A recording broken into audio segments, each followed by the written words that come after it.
Hey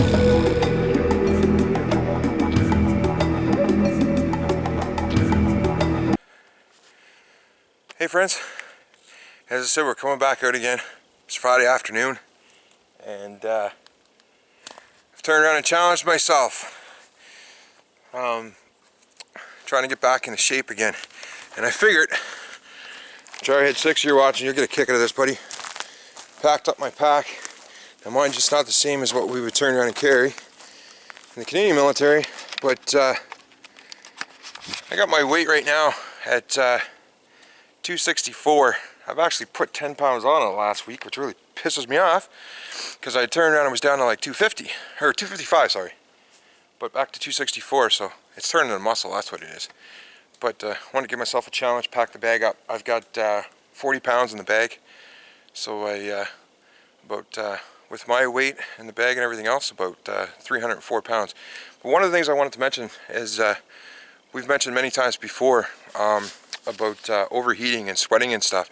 Prime example is, I've got sitting here my t-shirt, my shirt that I turned around and had on now. When we got here to the spot, I haven't even started unpacking yet at all. Kullcraven's out with me, but he's setting up his camp right now.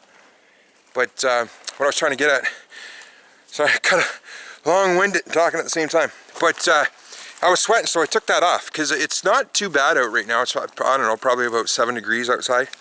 So as soon as I stopped and I took the pack off, I could feel that chill that we talk about turning on and coming through, but it wasn't a comfortable cold. It was actually cold. So stripped that off right off the bat, hanging on a tree so it can dry, and turn on and put on a dry sweater. Now, I still overheat it, but my theory is, as I look at, is that some people may say, well, Christ, you're crazy. If you're already sweating and overheating, you threw on a sweater.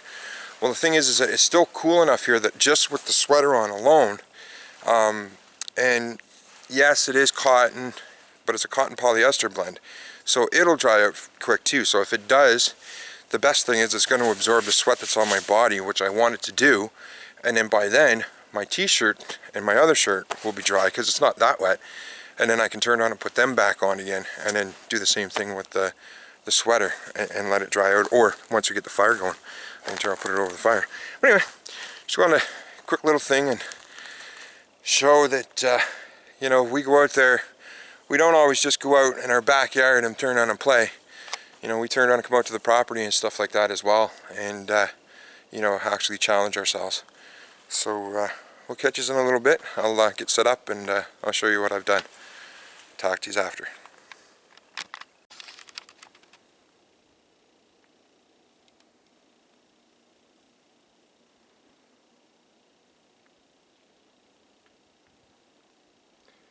Alright friends, so I got my hammock up, my sleeping, and brought out my Canadian ground sheets and used as my tarp to put on the top.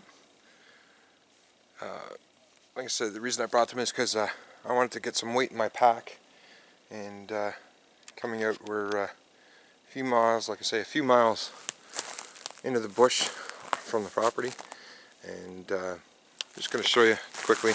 Doesn't look pretty. I just side it up. I've got kind of on a slope. Now they're saying it may rain tonight, but what I've done is, you can see inside, so I've got the tarp and my hammock is on a slight slope going down, and of course I got my bungees holding it up, which I love my bungees, always have. But I've got inside, see, I'll show you quick if we can see.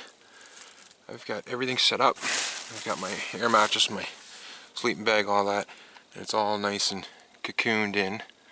And then for this end, to get in, I just turn around and put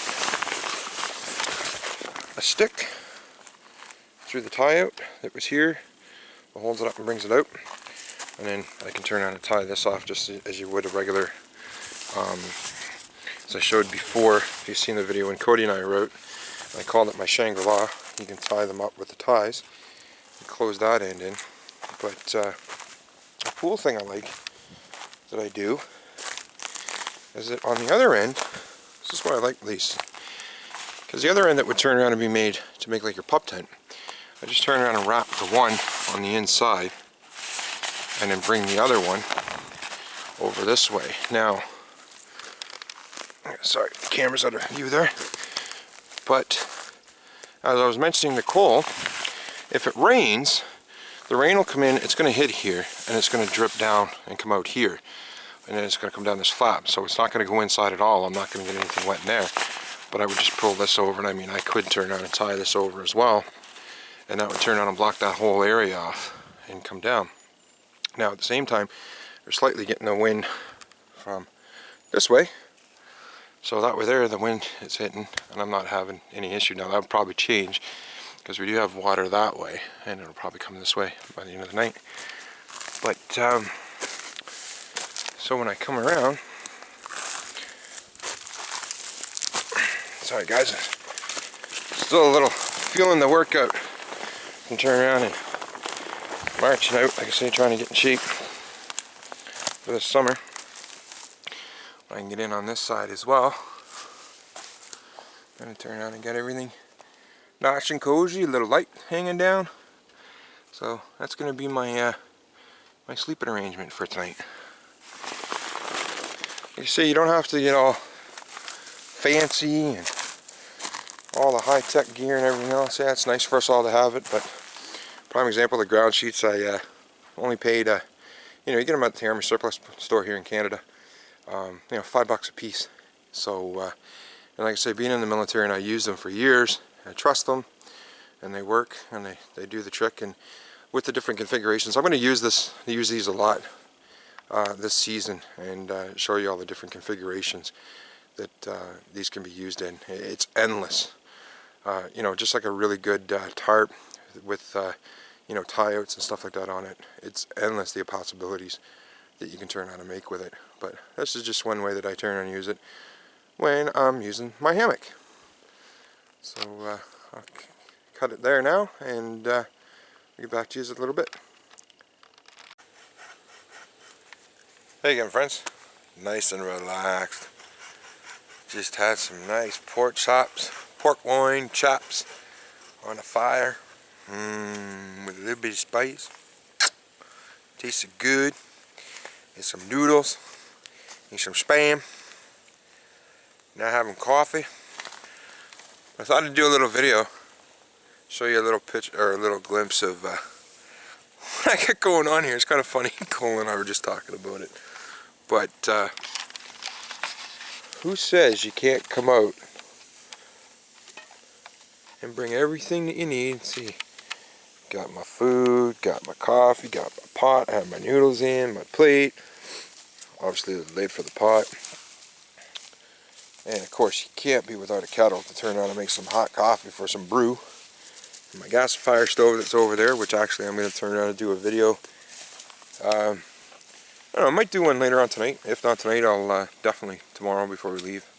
And as I was saying, and show you guys the gasifier stove and how I use it with the alcohol stoves to basically give that complete multi-fuel burning.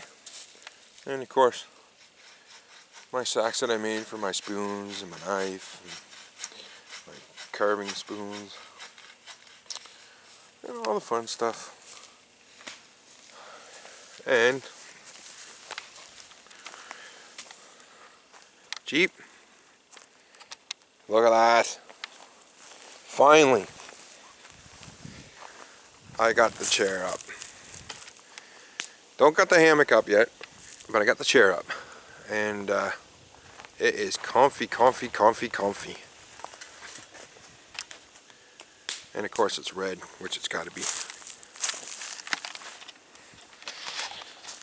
To match the red sweater. And the best part, the funny part we're laughing at, is you can see my wonderful cook kit. And over there behind Mr. Kullcraven is his minimal cook kit. Who eats more food? I think I do. Anyway, we'll get back to this after, guys. We're just sitting here, just relaxing and having a great time. It's finally nice weather. Sky's clearing up. No snow on the ground. And Cole and I are just getting excited because there's all kinds of dead wood around and it's dry and ain't wet. Anyway, we'll talk to you later.